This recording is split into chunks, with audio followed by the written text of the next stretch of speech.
Numa distribuição Sinapse, Os Impressionistas. Versão brasileira Audio News. Edouard Manet. Os impressionistas se tornaram os grandes superstars da pintura ocidental. O mercado de arte é doido por eles. As pessoas comparecem em massa às exposições de impressionistas. Eles se tornaram uma marca de sonho, surgindo em caixas de bombons até cuecas samba-canção. As sedutoras imagens de Monet, Renoir, Degas, Cézanne e dos grandes sucessores do impressionismo, como Gauguin e Van Gogh, hoje surgem em toda parte. É fácil perdê-los de vista e não conseguir percebê-los como eram e como realmente são. Obras de arte radicais. Foram estas obras que provocaram uma revolução no modo como eram realizadas as pinturas, no modo como o mundo era visto e no modo como a arte era encarada, tanto por críticos quanto por leigos. O pioneiro desta revolução foi um artista que venerava os velhos mestres, mas que, em última análise, desacorrentou a pintura das cadeias da arte acadêmica. Seu nome? Edouard Manet. Manet nasceu em Paris, em janeiro de 1832, na própria classe social que sua arte, mais tarde, chocaria tão intensamente a burguesia. Seu pai, Auguste, era um oficial de alta patente do Ministério da Justiça. Era devotadamente antimonarquista, uma tradição a que seu filho daria prosseguimento. Os pais de Manet, aqui pintados por Edouard em 1860, quando ele tinha 28 anos, eram liberais o bastante para permitir que o filho mais velho aprendesse a desenhar e pintar, mas ainda queriam que ele seguisse os passos do pai quando escolhesse uma carreira. Rejeitando seu desejo de tornar-se um artista, mas sem conseguir convencê-lo a estudar direito, eles conseguiram empurrá-lo para a marinha quando tinha apenas 16 anos. Após 2 anos navegando pelo mundo, Edouard voltou a Paris. Ele consegue, enfim, convencer os pais a deixar que ele se filie ao ateliê de um respeitado, mesmo que tradicional, pintor histórico chamado Thomas Couture. Manet ficou 6 anos aprendendo o ofício de pintor, um ofício em que o sucesso dependia quase totalmente da aceitação pelo Salon Parisiense, a exposição anual da França. Qualquer um podia submeter um quadro ao Salon, mas se a obra não estivesse imaculadamente terminada e retratasse um tema clássico, dificilmente seria escolhida. Temas modernos, estilos esboçados e experimentais eram praticamente desconhecidos. O domínio que o Salon exercia sobre a arte francesa era quase absoluto. Era o único modo de um artista mostrar seu trabalho à grande plateia e obter algum tipo de reconhecimento crítico e comercial. O jovem Manet o descreveu como um campo de batalha.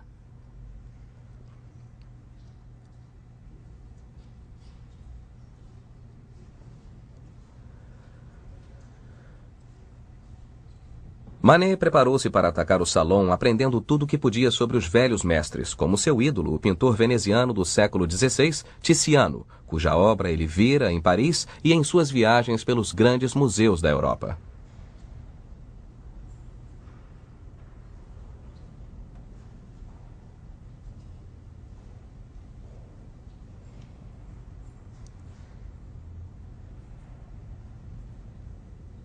Em 1859, aos 27 anos, Manet fez sua primeira tentativa de expor no Salon com um quadro chamado O Bebedor de Absinto. A obra retrata um boêmio inveterado se escondendo nas sombras, usando cartola e capa, que já foram elegantes, e com uma taça da forte bebida absinto à sua direita. Mais polêmico ainda, há uma garrafa jogada fora no chão, uma mensagem clara de que este homem era um bêbado. Tudo isso era nu e cru demais para o Salon, que rejeitou a pintura devido a seu estilo esboçado e sua falta de alegoria. Em outras palavras, era real demais. Impávido, Manet voltou a seu ateliê e escolheu uma rota mais tradicional para obter o reconhecimento do Salon e do público.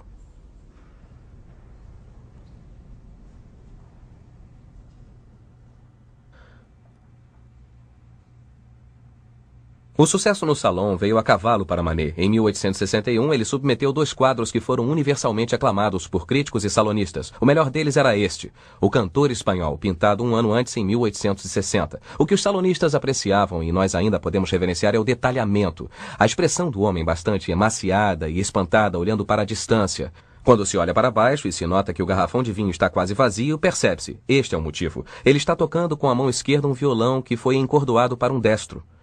Ele está equilibrado na beirada de um banco, é como um momento congelado, ele está prestes a cair, ele não pode tocar o violão nesta posição, e parece que tudo foi teatralmente ensaiado, mas este não é um personagem de ópera bufa.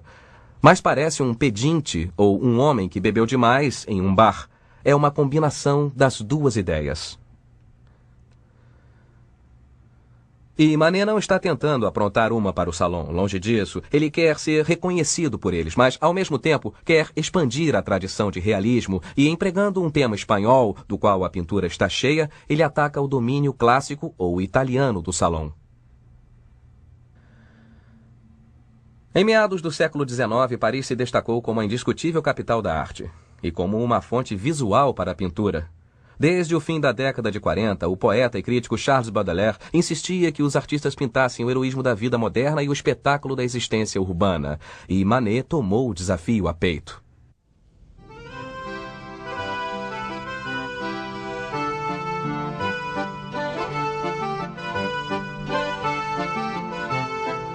A vida moderna parisiense foi a inspiração para a próxima obra de Manet. Música nos Jardins das Tulherias é um quadro latejante, cheio de cor e personalidade. Ele mostra uma multidão fervilhante, enfatizada pela técnica deliberadamente esboçada de Manet, retratando os homens garbosos que conversam embaixo da sombra das árvores. Em meio aos fraques e rendas, Manet pintou alguns amigos e familiares. Seu irmão Eugène, Charles Baudelaire, e na beirada da pintura, sutilmente marcando presença na esquerda baixa e observando o que se passa à sua frente, o próprio Manet.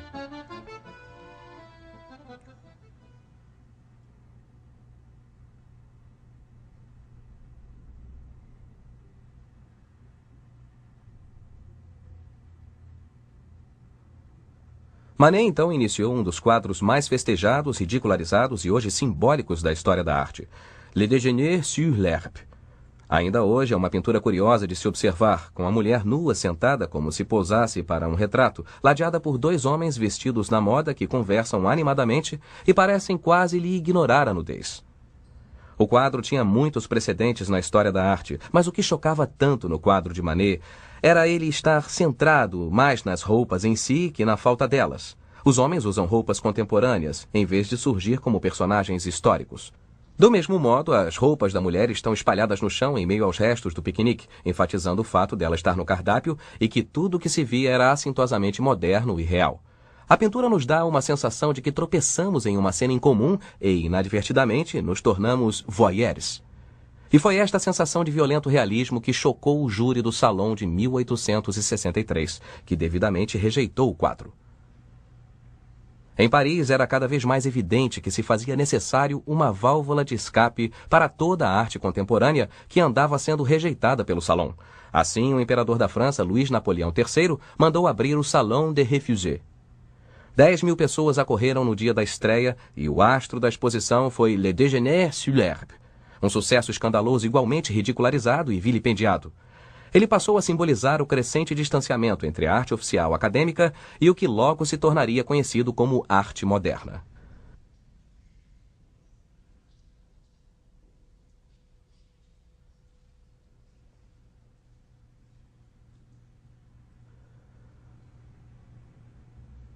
O distanciamento tornou-se um abismo 2 anos depois, quando o quadro de Manet, Olímpia, foi aceito pelo Salão.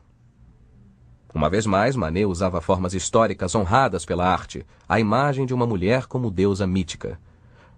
Mas ele substituiu a deusa por uma mulher moderna, instantaneamente reconhecível pela Paris de meados do século XIX, a cortesã, exibindo seus atributos, mas com um olhar despudorado para os observadores, principalmente homens, considerado totalmente enervante. Vestida apenas com uma gargantilha e tamanquinhos e uma pulseira da mãe de Manet, Olímpia se oferecia abertamente, sublinhada pelo gato a seus pés, um símbolo de promiscuidade, e pelo que ela escondia com a mão esquerda. Outros aspectos da pintura também assolaram a ira pública. O fato da criada negra e das flores receberem proeminência quase igual à de Olímpia na composição. Mas foi a modernidade violenta, sem adulterações, que mais irritou, com comentários e caricaturas, destacando a imundície da própria Olímpia. Ela precisa de um banho, declarou um crítico. Por extensão, Manet precisava limpar sua barra.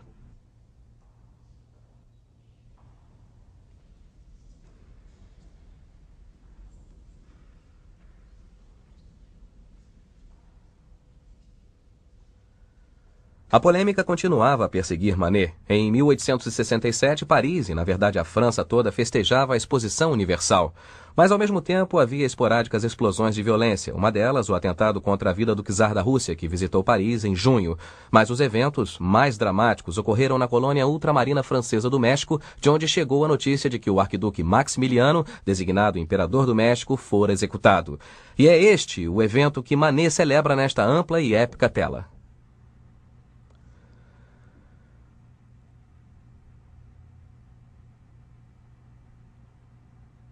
A primeira coisa que vemos é que a tela está em pedaços. Ninguém tem certeza absoluta do motivo. Alguns historiadores da arte acham que Manet cortou a pintura ele mesmo como um ato de autocensura. Outros sugerem que o quadro foi danificado por ficar jogado no ateliê. O que vemos é a execução, mas à esquerda deveria haver 3 figuras. Vemos um dos 2 generais franceses que foram assassinados, que foram executados com Maximiliano, e só podemos ver a mão do imperador. Mas nos detemos mais no grupo de 6 soldados franceses, com o 7º tranquilamente carregando a arma para dar o tiro de misericórdia, se fosse necessário. Creio que a imagem perturba muito graças a esta única figura. Vejam o fundo, ele é inóspito, não há firulas ali, nem decorações aqui. É quase um quadro anti-heróico. E aqui se mostra Manet, um anti-imperialista, o grande republicano. O que ele faz, de certa maneira, é usar a pintura como arma política. Isto também é uma reportagem, divulgar a notícia à medida que ela chega. Mas na primeira versão deste quadro que Manet pintou logo depois da matéria divulgada, feito às pressas em uma versão esboçada, os soldados eram mexicanos, usavam uniformes mexicanos com sombreiros. Aqui os sombreiros são descartados, colocam-se caps, e é evidente que os soldados estão usando uniformes da Guarda Imperial Francesa. O que Manet faz quando os soldados apontam os rifles é apontar o dedo e dizer que os franceses são os responsáveis pela chacina. Napoleão III retirou as tropas do México e largou Maximiliano à própria sorte. É para isso que Manet olha. Ele também está tentando divulgar a notícia, uma notícia política em particular. Ele produziu uma litogravura deste quadro e tentou espalhá-la pelo maior número possível de pessoas. A gravura foi censurada. A imagem foi vista pela primeira vez em 1879, na América.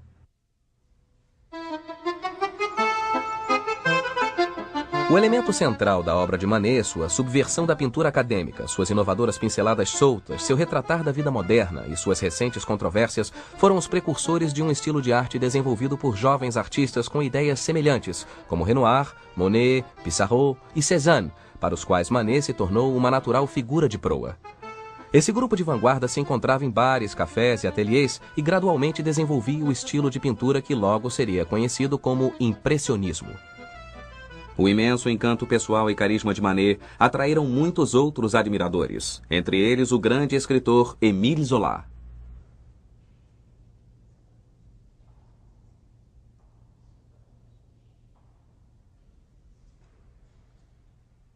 Além de seus romances cada vez mais celebrados, Zola escrevia crítica de arte e defendera o trabalho de Manet enquanto destilava desprezo pelo júri do salão. Este retrato é tanto uma expressão de agradecimento quanto uma declaração pública de amizade intelectual entre pintor e escritor. Os objetos na pintura enfatizam este laço comum. O aposento em si é o ateliê de Manet, cuidadosamente remontado para parecer o escritório de um escritor. Na parede está pendurada uma gravura de Olímpia, uma obra zelosamente defendida por Zola, e uma gravura japonesa, uma forma de arte cada vez mais influente e nova em Paris, além de ser um gosto partilhado entre o artista e o romancista. Na mesa, uma quantidade de panfletos, inclusive um em que Zola dedicara inteiramente à obra de Manet.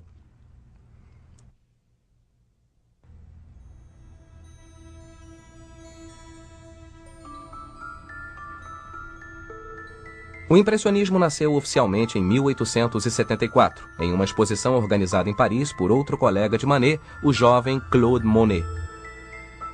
Na exposição, Monet apresentou seu quadro Impressão Sol Nascente, de onde veio o nome impressionismo. Manet nunca foi um impressionista propriamente dito, pois se recusava a expor com eles, preferindo o salão. Era, no entanto, o relutante ídolo deles e, por sua vez, já entrado nos 40 anos, começou a aprender novas lições com os jovens pintores, particularmente com Claude Monet.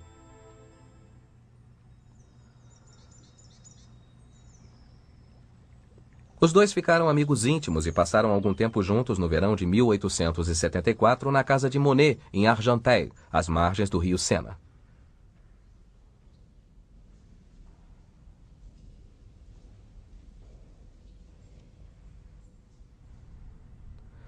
Durante o verão, Manet pintou este quadro.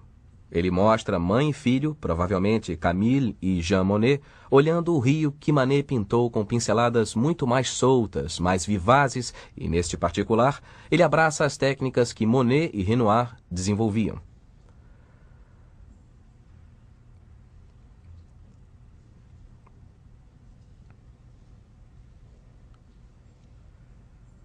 À distância, podemos ver 3 barcos. No horizonte, indistintamente, vê-se 2 chaminés das fábricas de Argenteuil. Mas o cerne da pintura está no primeiro plano. Esses 4 botes, embarcações de passeio e os delicados trajes de Jean e Camille dão origem a um clima de impecável lazer.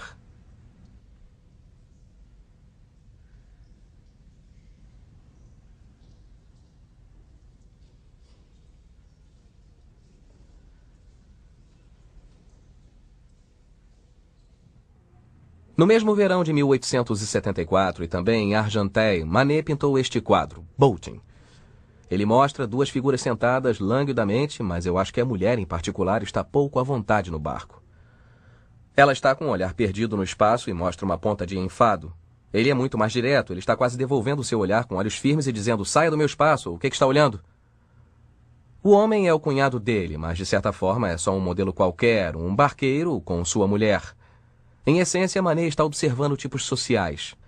À medida que Argenteuil crescia como cidade de lazer na década de 40, ela se tornou um caldeirão de diferentes classes sociais. Os barqueiros eram frequentemente das classes média e baixa, mas as mulheres eram invariavelmente de classe baixa, como esta mulher. Ela é uma mulher do lazer e do prazer. Com certeza, pelos padrões de Manet, o modo como pintou o quadro é frouxo, com uma orgia de frenéticas pinceladas no vestido da mulher. Mas o clima geral do quadro é de inatividade. Vemos uma imagem muito restrita e foi isso que irritou os salonistas e os críticos. Não há linha do horizonte e Manet está pintando de um ponto de vista elevado. Parece claro que ele andou estudando gravuras japonesas muito em voga na Paris da época. Tais gravuras ofereciam pontos de vista restritos, estranhos. Elas mudavam, de certa forma, o modo como as pessoas encaravam a arte. Aqui onde a própria vela está cortada no canto superior direito, eu creio que ele faz uma brincadeirinha com o ato de pintar. É como se ele tivesse raspado a tinta fora para revelar a tela que está por baixo.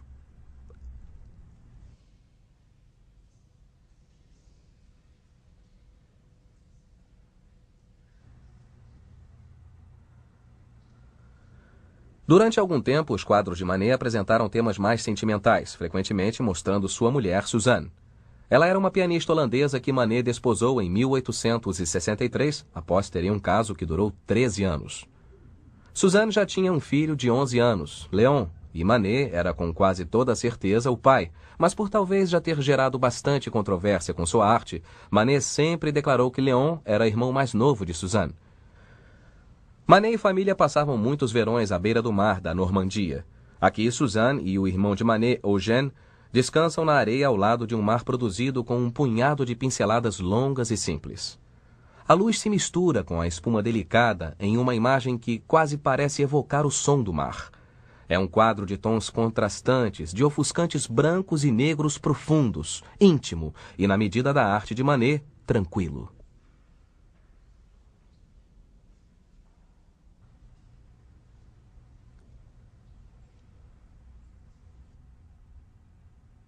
Mas, no fundo, Manet era um animal urbano. Ele voltou a Paris em 1877, onde ficou pelo resto da vida e começou a lutar novamente com aquele grande caldeirão social da vida parisiense, o café, e neste quadro, especificamente, o Café Concerto, que foi um furor que varreu a França do Segundo Império. Sempre havia cantoras que interpretavam canções atrevidas, debochadas e às vezes efetivamente picantes. Havia dançarinas e músicos. Aqui no fundo, vemos uma figura se apresentando no palco. No centro, vemos os músicos e na borda esquerda da tela vemos a batuta do maestro. E na frente há figuras, às vezes olhando atentamente para o palco, às vezes com o olhar perdido no espaço, fumando um cachimbo relaxado, com uma bebida na frente, outra pessoa pedindo bebida e uma garçonete segurando 2 cervejas. É uma imagem também da mistura da classe que os cafés concerto atraíam, um membro da classe trabalhadora vestindo blusão, a burguesia de chapéu coco, e neste quadro, originalmente, havia um homem de cartola completando o espectro social. Esta era a vida em um café, confusa, gente olhando em direções diferentes, fumaça. Quase se pode ouvir o barulho, mas Manet buscava uma certa simplicidade. Ele também queria reequilibrar o quadro, então nós o vemos adicionar um painel aqui do lado direito, uma linha corta direto das cortinas no palco, através das cervejas, talha o blusão no canto e espelha as dobras do vestido da garçonete. E Manet encontrou a simplicidade que buscava em outra imagem pintada de uma mulher em um bar, na que muitos consideram sua última grande obra-prima.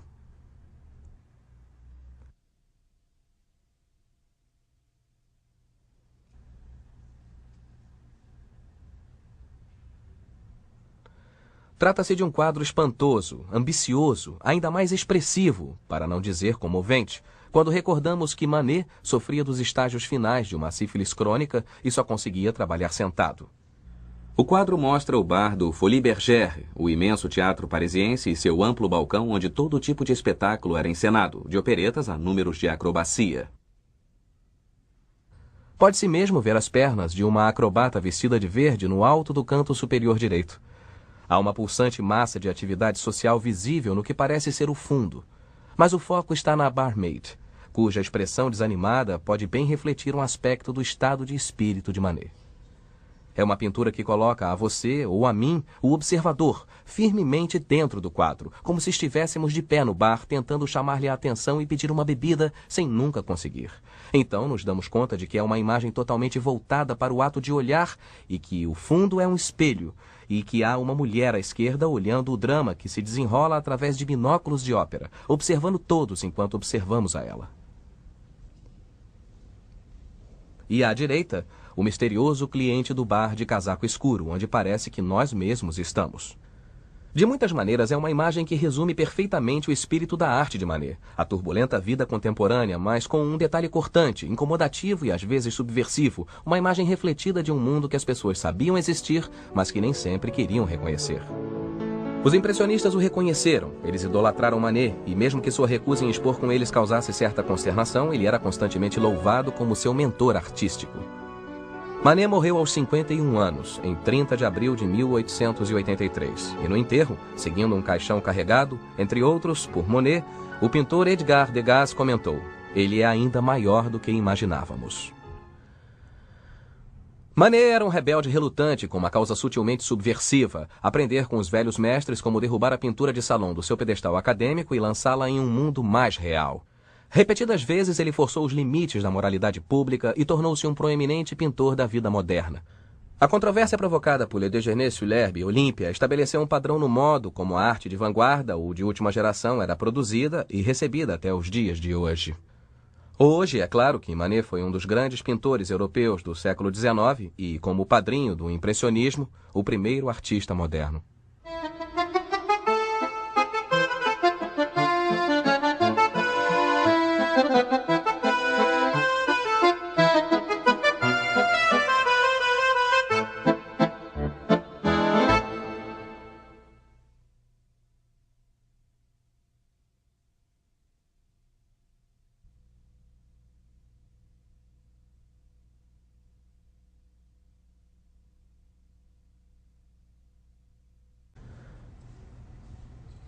Manet preparou-se para atacar o salão aprendendo tudo o que podia sobre os velhos mestres, como seu ídolo, o pintor veneziano do século XVI, Tiziano, cuja obra ele vira em Paris e em suas viagens pelos grandes museus da Europa.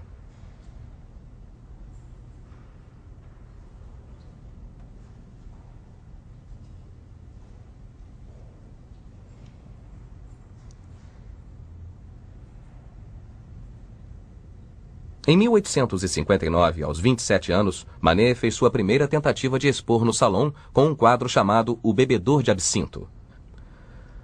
A obra retrata um boêmio inveterado se escondendo nas sombras, usando cartola e capa, que já foram elegantes, de alta patente do Ministério da Justiça. Era devotadamente antimonarquista, uma tradição a que seu filho daria prosseguimento.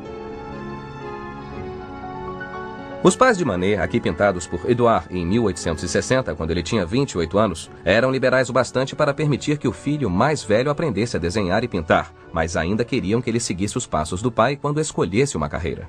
Rejeitando seu desejo de tornar-se um artista, mas sem conseguir convencê-lo a estudar direito, eles conseguiram empurrá-lo para a marinha quando tinha apenas 16 anos. Após 2 anos navegando pelo mundo, Édouard voltou a Paris. Ele consegue enfim convencer os pais a deixar que ele se filie ao ateliê de um respeitado, mesmo que tradicional, pintor histórico chamado Thomas Couture. Manet ficou 6 anos aprendendo o ofício de pintor, uma vista em não conseguir percebê-los como eram e como realmente são, obras de arte radicais. Foram estas obras que provocaram uma revolução no modo como eram realizadas as pinturas, no modo como o mundo era visto e no modo como a arte era encarada, tanto por críticos quanto por leigos. O pioneiro desta revolução foi um artista que venerava os velhos mestres, mas que em última análise desacorrentou a pintura das cadeias da arte acadêmica. Seu nome? Édouard Manet.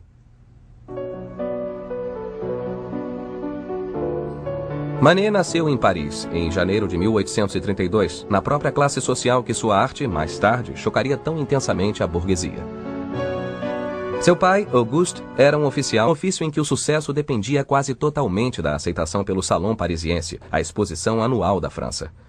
Qualquer um podia submeter um quadro ao Salon, mas se a obra não estivesse imaculadamente terminada e retratasse um tema clássico, dificilmente seria escolhida. Temas modernos, estilos esboçados e experimentais eram praticamente desconhecidos.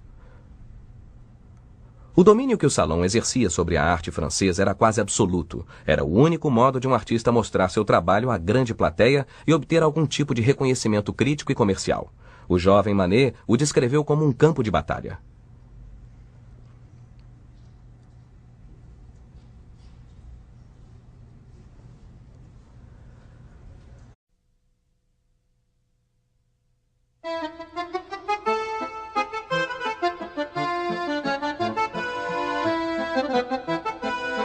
Numa distribuição Sinapse Os Impressionistas. Versão brasileira Audio News. Édouard Manet. Os impressionistas se tornaram os grandes superstars da pintura ocidental. O mercado de arte é doido por eles. As pessoas comparecem em massa às exposições de impressionistas. Eles se tornaram uma marca de sonho, surgindo em caixas de bombons até cuecas samba-canção. As sedutoras imagens de Monet, Renoir, Degas, Cézanne e dos grandes sucessores do impressionismo, como Gauguin e Van Gogh, hoje surgem em toda parte. É fácil perdê-los de